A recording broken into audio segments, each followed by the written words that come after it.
Здравствуйте, дорогие друзья! Сегодня мы постараемся разобраться в технологии исполнения штриха спиккато на струнно-смычковом инструменте. Но прежде чем мы приступим к непосредственно физиологическому разбору, обязательно стоит сказать, что, как и любой другой штрих, спиккато следует исполнять в соответствии с характером, в соответствии с художественным образом задуманного композитором в том или ином произведении или эпизоде. Спиккато может быть очень разнообразно, от лирического, полетного, волнующего, как во втором румынском танце Белла Бартока, например.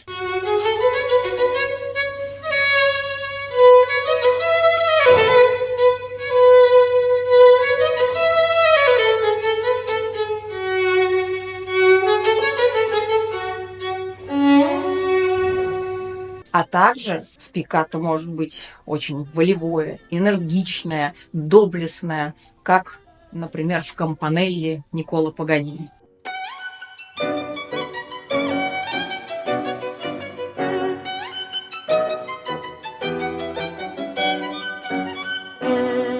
Но прежде чем мы научимся создавать эти образы, конечно, необходимо разобраться в базовых приемах, элементах, как же работает правая рука при исполнении штриха спиккато. Вообще, конечно, игра на скрипке – это непростое дело, но если мы научимся правильно использовать свое тело в соответствии с природой, с гармонией, привести все части руки, конечно, у нас очень много костей, суставов, сухожилий, связок.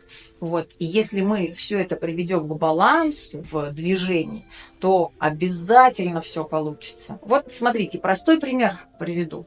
Как человек ходит. В ногах очень много суставов. И тазобедренный, и коленный, и голеностоп.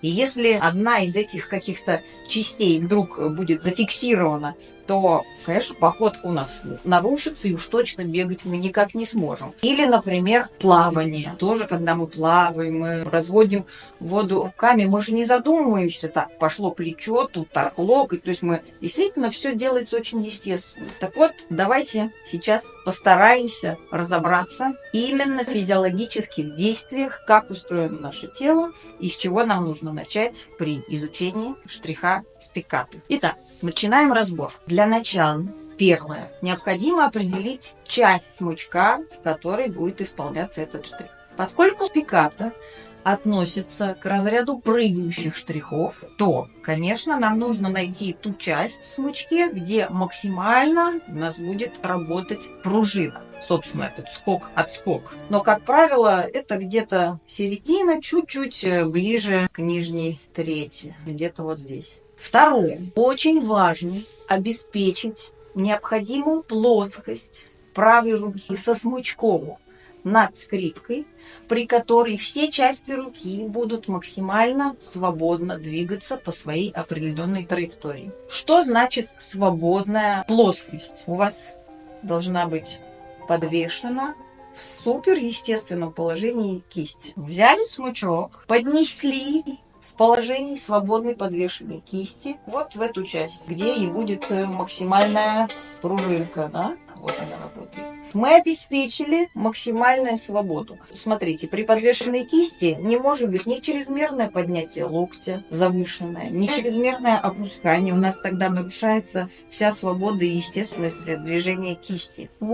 Через низ свободные кисти пальцы поднесли в нужную часть смычка. Третье. Поскольку все штрихи на скрипке имеют свою основу деташе, то первое и самое главное, с чего следует изучать спиккато, это с момента именно деташе, как базового начального движения. Поставили в свободном опять положении, повторяю, очень важно, кисть подвешена, свободные пальцы подвешены. И начинаем исполнять деташе. В этой части смычка это исполняется предплечьем и непосредственно плечевым суставом. Много смычка совсем не нужно, да, поскольку спиккато это не широкий штрих. Да. Итак, сейчас я продемонстрировала движение в нужной части смычка плечевого и предплечья суставов.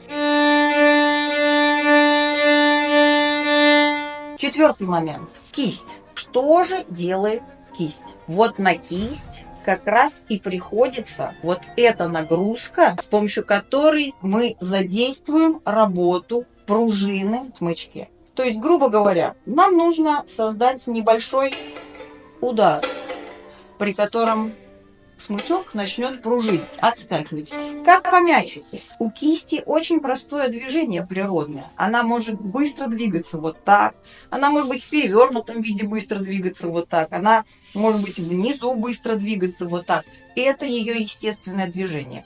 Боковое, поперечное какое-то, это уже противоприродное. Это сделать не так легко. А вот это сделать легко. Так вот, когда у вас кисть занесена над скрипкой, то у нее есть хорошая, достаточная амплитуда, чтобы заставить, собственно, вот эту пружину начать работать. Но очень важный момент. Если мы будем использовать только кисть и предплечье, то, конечно, вход в струну непосредственно довольно может быть грубым, неряшливым. Что же тогда происходит дальше? Что мы здесь подключаем? И это пятый очень важный пункт – работа пальцев. Продольное движение пальцев вдоль смычка. Смотрите, что мы имеем в виду. Пальцы в этом исполнении будут выполнять функцию завершающую входа в струну. Смотрите.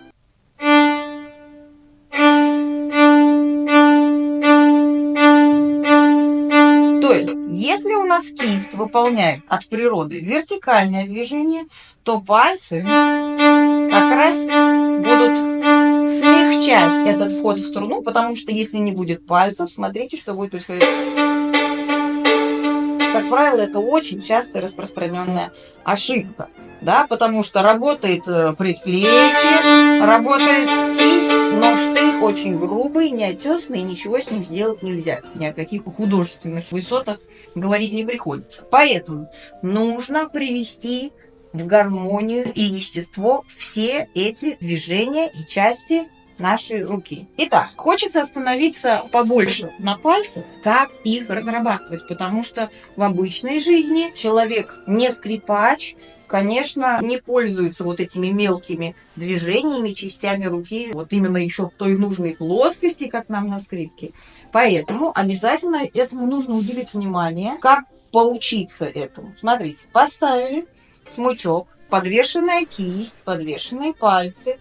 Почему обязательно подвешенные? Потому что в этом положении движение становится неограниченным. Если мы зафиксируем кисть, то у нее нет ухода естественного. И пальцы, если мы схватим смычок в таком положении, то они не могут достаточно двигаться. Поэтому обязательно подвесили кисть, подвесили пальцы, при которых у них появляется возможность для движения. Еще раз повторяю, как это проучить. Поставили смычок. На момент изучения фиксируем все остальные части руки, кроме пальцев. Представили, что у вас двигаются только пальцы.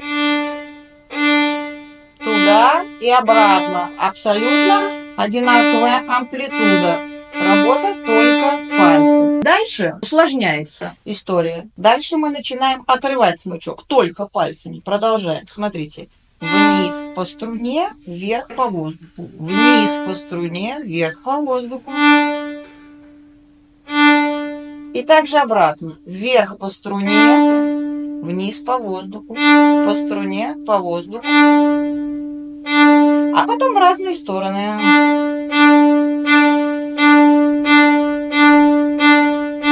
Да. И добиваемся ускорения. Это очень важный момент. На что стоит здесь обратить внимание? Добиться, чтобы волос при входе в струну был лишен удара и постановки сначала на струну, чтобы не было... А чтобы сразу же, как только волос подходит к струне, чтобы сразу же началось движение.